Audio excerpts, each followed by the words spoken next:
satu hal memang kita inginkan tadi seperti saya katakan kembali ke 3% PDB. Nah, kalau misal defisit kita. Jadi dampaknya mungkin cukup signifikan di mana mau nggak mau memang ada anggaran yang harus kita alihkan gitu ya. Kalau misalnya harga minyak global itu masih relatif tinggi tahun depan ya.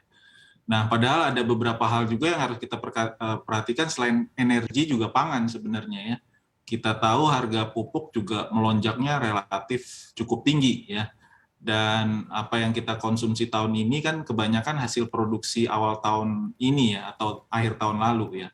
Artinya apa? Artinya ke depan ini harga pangan juga bisa aja meningkat cukup kencang ya. Dan kita tahu untuk subsidi pupuk yang saya ketahui itu tidak berubah ya sekitaran 25 triliun kalau nggak salah. Jadi ini juga harus kita perhatikan di mana ada juga urgensi juga bidang-bidang lain yang tadi juga disebutkan oleh Mas Peri itu ya pendidikan, kesehatan, alokasi anggaran-anggaran lain juga yang harus kita perhatikan juga ke depannya. Karena memang absorpsi untuk subsidi energi ini untuk tahun ini aja sudah lebih dari 500 triliun ya, apalagi untuk tahun depan kalau misalnya masih relatif tinggi ya. Jadi memang jangan sampai kita bergambling untuk kondisi ekonomi ke depan ini dengan kebijakan yang memang dikhawatirkan ya dampak jangka panjangnya bisa berpengaruh cukup signifikan ke ekonomi kita.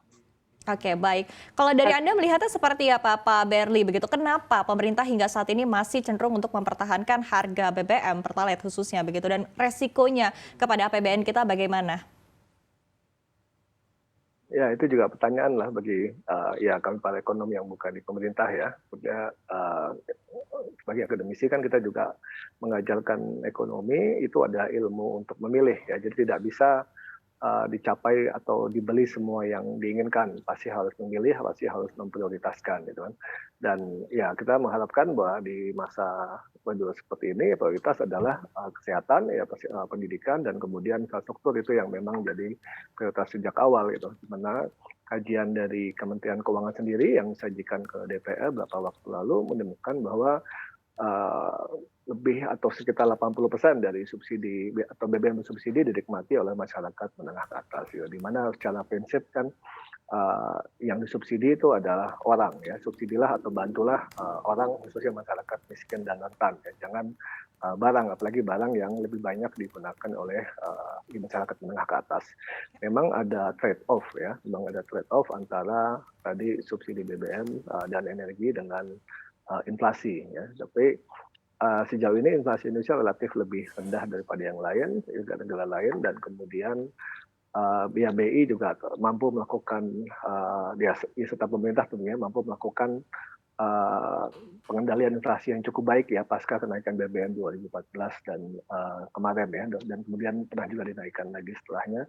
Jadi lebih baik disiapkan mekanisme pengendalian inflasi ya dengan TPID, tim pengendali inflasi daerah, memperbaiki subsidi logistik khususnya buat sembako, dan kemudian menyiapkan mekanisme kompensasi ya kayak kemarin untuk